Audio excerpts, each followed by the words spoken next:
कि लोगों की मानसिकता कहाँ तक चली गई है कि पहले तो आस-पास में झगड़ा होता था, एक दूसरे के परिवार से झगड़ा होता था, भाई भाई आपस में झगड़ा करते थे।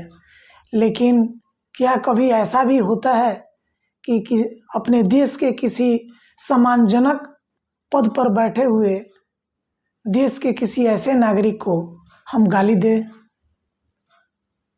कुछ दिन पहले की बात है, 2-4 रोज़ हो गए होंगे, ज़्यादा कुछ टाइम नहीं एक्सपेंड हुआ है और सुनने में आया और इसका परिचायक बना हमारा राज्य बिहार, जहाँ पे हमारे भारत के बहुत अच्छे नेता जिसे आप लोग जानते होंगे, राहुल गांधी, जो बिहार आए हुए थे और वे हमारे बिहार के पूर्व मुख्यमंत्री श्री लालू प्रसाद के सुपुत्र के साथ, तेजस्वी यादव जी के साथ एक भाषण में सम्मिलित हुए और बिहार में वो अभी अपना यात्रा चला रहे हैं। और उनके रैली के बीच में किसी ने हमारे भारतीय प्रधानमंत्री, जो अभी वर्तमान प्रधानमंत्री श्री नरेंद्र दामोदर दास मोदी जी की माँ को उनके मंच से गाली दिया गया। और मैं समझ नहीं पा रहा हूँ कि क्या लोगों की मानसिकता ऐसे गिर गई है कि वो हमारे भारत के प्रधानमंत्री की माँ को गाली दें। यह चीज़ समझ से परे लगता है कि यह राजनीतिक कटुता कितनी हद तक गिर गई है कि लोग एक दूसरे का सम्मान तो दूर, एक दूसरे के माता पिता का सम्मान भी करना छोड़ दिए हैं।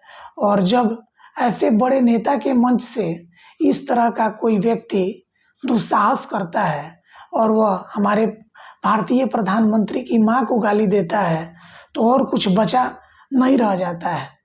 और इससे बिहार की मानसिकता और बिहार के लोगों का भी उपहास होता है और बिहार की जनता का भी लोग मजाक उड़ाएंगे कि क्या बिहार में ऐसे लोग भी हैं जो एक देश के प्रधानमंत्री की माँ को भी गाली दे दे।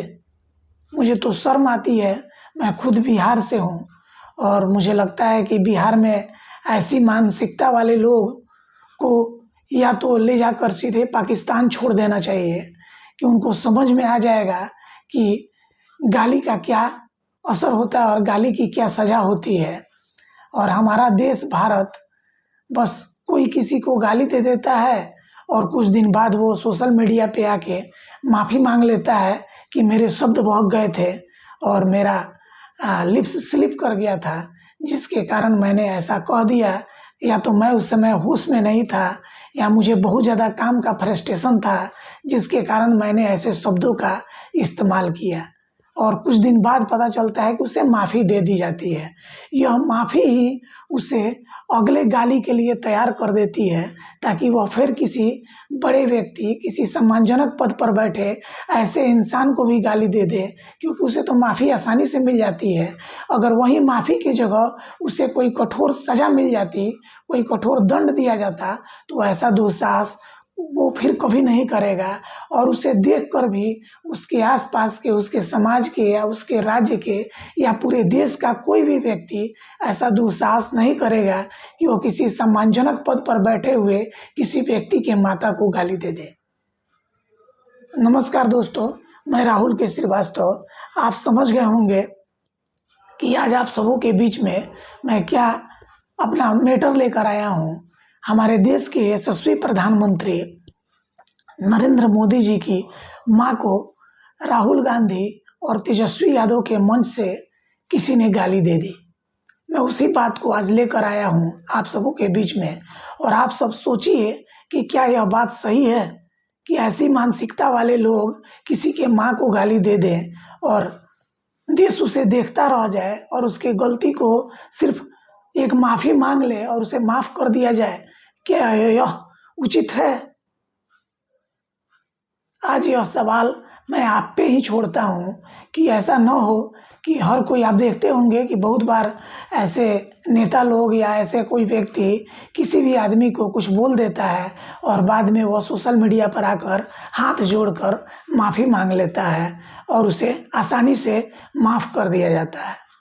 ऐसा प्रचलन को बंद करना होगा ताकि कोई भी आगे जाकर ऐसा कोई दुस्साहस नहीं कर सके। भारत के प्रधानमंत्री नरेंद्र दामोदर दास मोदी जी की माता को गाली देने वाला व्यक्ति बिहार के दरभंगा के सिंहवाड़ा थाना क्षेत्र का रफीक, जिसका एक और नाम राजा भी है, उसी ने गाली दिया था।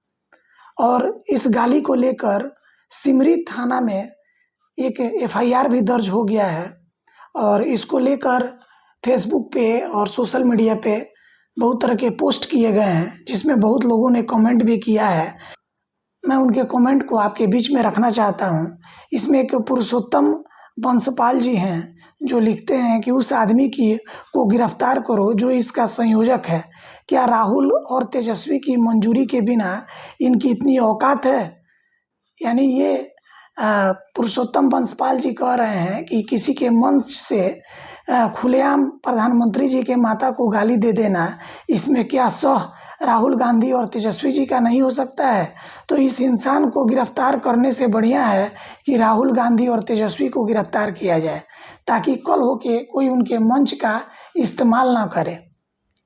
और श्री विजय जी लिखते हैं कि इसमें भी एक मुसलमान निकला, फिर बोलते हैं मुस्लिम अल्पसंख्यक है, जबकि वो समाज के लिए अभिशाप है। इनका यह सोचना मेरे हद तक सही नहीं है, क्योंकि भारत एक धर्मनिरपेक्ष देश है और किसी भी धर्मनिरपेक्ष देश में किसी खास धर्म को लेकर ऐसा टिप्पणी अच्छा नहीं होता है, क्योंकि भारत में कहा जाता है कि हिंदू, मुस्लिम, सिख, ईसाई सब आपस में हैं भाई भाई। मैं सिर्फ लोगों का विचार आप लोगों के बीच में रख रहा हूँ।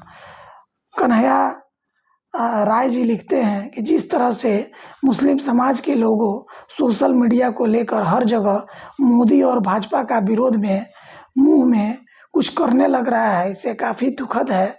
आप अपने विचारों में अंतर रखिए, लेकिन मर्यादा के साथ रहिए। इनका यह लिखना जायज़ भी है। मुन्ना सिंह जी लिखते हैं, जिहादियों पर जब तक सख्त कार्रवाई नहीं होगी इनमें सुधार नहीं आएगा। इसे जेल भेजकर भी कुछ नहीं होने वाला है। जेल इनके लिए खेल है। कोर्ट की कुछ दिन के बाद इन्हें बिल दे देगी और ऐसे लोगों को जिससे भारत और भारत के प्रधानमंत्री से नफरत है, उनको हेलीकॉप्टर से ले जाकर पाकिस्तान और बांग्लादेश में फेंक देना चाहिए। बचे हुए लोग अपने आप ठीक हो जाएंगे। यह मुन्ना सिंह जी का विचार है। एसपी शरण भट्ट लिखते हैं, जो देश के प्रधानमंत्री को कुछ नहीं समझते वो आम जनता के साथ कैसा व्यवहार करते होंगे। इन जैसे बदमाशों का अच्छा इलाज होना चाहिए। इसी तरह मनोज भास्कर सिंघानिया जी लिखते हैं, ये गलत है, ये मुसलमानों पर अत्याचार है। अब क्या मुसलमान प्रधानमंत्री की माताजी को गाली भी नहीं दे सकते? संविधान खतरे में है। जब मीडिया में आकर मुल्ला मौलवी और सारी विपक्षी पार्टियों के नेता रोना रोएंगे, देख लेना आखिर एक मुसलमान गिरफ्तार होता है। वोट बैंक है और वोट बैंक के लिए ये देश भी जला देंगे। यह सब विचार फेसबुक पर कमेंट के द्वारा मैं आपके बीच में रख रहा हूँ, जो लोगों के द्वारा किए गए हैं। तो मैं यही कहना चाहूँगा कि आप लोग अपनी शब्दों, अपनी भाषा को कम से कम मर्यादा में रखें और किसी की माँ को या बहन को या किसी भी व्यक्ति को गाली देने से पहले अपना भी विचार रखें और अपने अंदर एक विचार करें कि क्या किसी को गाली देना सही है। इन्हीं शब्दों के साथ मैं अपना आज का यह वक्तव्य समाप्त करता हूँ। नमस्कार दोस्तों।